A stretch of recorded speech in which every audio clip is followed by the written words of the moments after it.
अस्सलाम वालेकुम, welcome back to another video. आज के इस वीडियो में हम डिस्कस करने वाले हैं CS 605 का लेक्चर नंबर 26, जिसका टॉपिक है एरर ट्रैकिंग। पहले हमने पढ़ा लेक्चर नंबर 25 में कि वो कोई भी प्रोजेक्ट जो है वो मीनिंगलेस है अगर वो ट्रैक ना किया जा सका, अगर वो फॉलो ना किया जा सकता हो। तो उसी की टाइप्स थी दो, जो हम एक तो कल पढ़ चुके हैं लास्ट वीडियो में, और एक हम आज पढ़ रहे हैं एरर ट्रैकिंग में। Error tracking can also be used to estimate the progress of the object। इसने कहा है कि एरर ट्रैकिंग भी यूज़ किया जाता है किस लिए कि हम एस्टिमेट लगा सकें कि प्रोजेक्ट की प्रोग्रेस जो है वो कहाँ तक पहुँची है।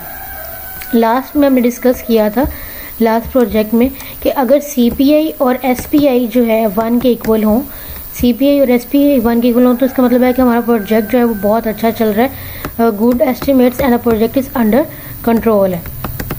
आज हम डिस्कस कर रहे हैं कि एरर ट्रैकिंग की कौन सी ऐसी बात है जिनको हम एनालाइज करके या कैलकुलेट करके हम ये पता लगा सकते हैं कि हमारा प्रोजेक्ट की प्रोग्रेस क्या है। In this case we track errors in work products. वो कह रहे हैं कि इस केस में हम अपने वर्क प्रोडक्ट के अंदर से एरर्स निकालते हैं, यानी कि रिक्वायरमेंट स्पेसिफिकेशन में से या डिज़ाइन डॉक्यूमेंट्स में से या सोर्स कोड में से, to assess the status of the project. अपने प्रोजेक्ट के स्टेटस से एनालाइज करने के लिए, उसको एसेस करने के लिए हम कहाँ से एरर्स निकालते हैं? अपने वर्क प्रोडक्ट्स में से। वर्क प्रोडक्ट यानी कि रिक्वायरमेंट स्पेसिफिकेशन, यानी कि जो हमने यूज़र से लिया कि क्या क्या उसको चाहिए, या डिज़ाइन हमने जो किया डॉक्यूमेंट्स उसमें से, या सोर्स कोड में से। तो the process work as follows.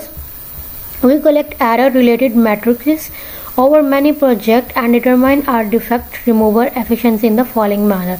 किस तरह हम अपने एरर को निकाल के डिटेक्ट करके रिमूव कर सकते हैं? डिफेक्ट रिमूवर एफिशिएंसी DRE, यहाँ पे आ गया डिफेक्ट रिमूवर एफिशिएंसी, ये इसकी एब्रीविएशन है, is equal to E divided over E plus D। E यहाँ पे क्या है? एरर जो हमें फाउंड किए गए हैं शिपमेंट से पहले, और D जो है वो ड्यूरिंग ऑपरेशन, यानी कि ऑपरेट करने के दरमियान इस प्रोजेक्ट को चलाते हुए हमारे पास जो एरर आए हैं वो। E क्या है?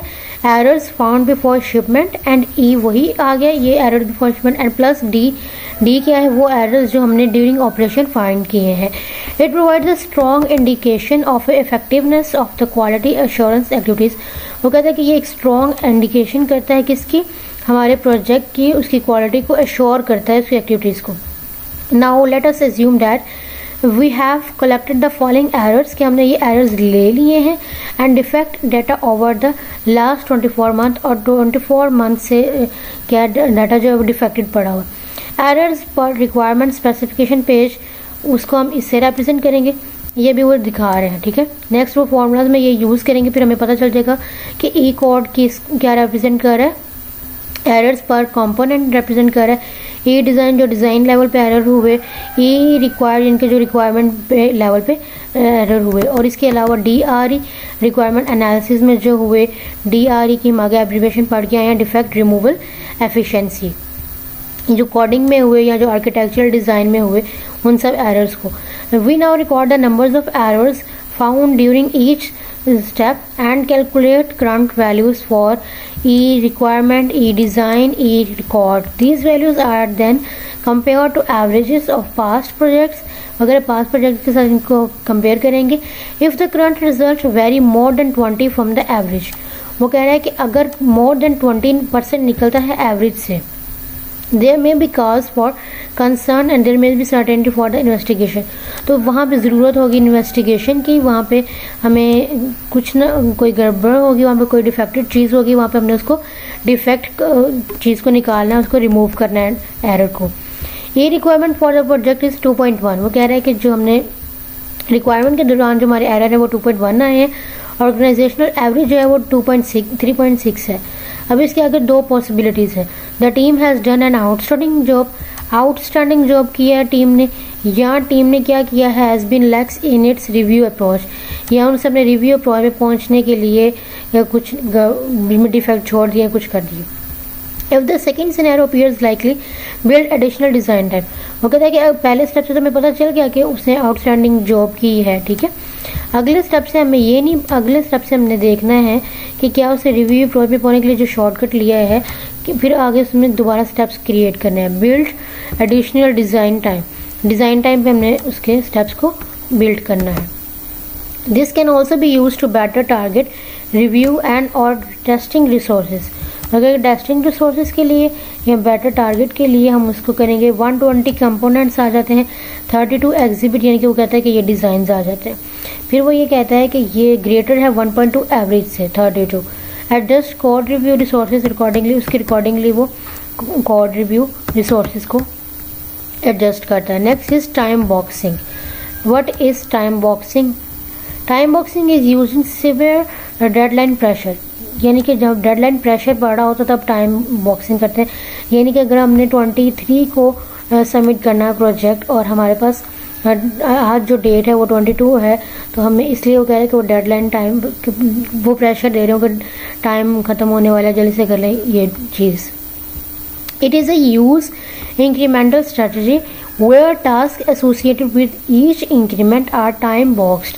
वो कहते हैं कि ये क्या है? इंक्रीमेंटल स्ट्रेटजी है जहाँ पे टास्क जो एसोसिएट किए जाते हैं हर इंक्रीमेंट के साथ वो टाइम बॉक्स्ड होते हैं।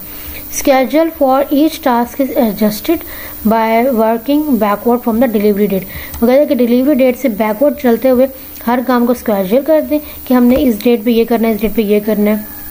अ box is put around each task. Her task के अराउंड क्या लगा दिया जाए?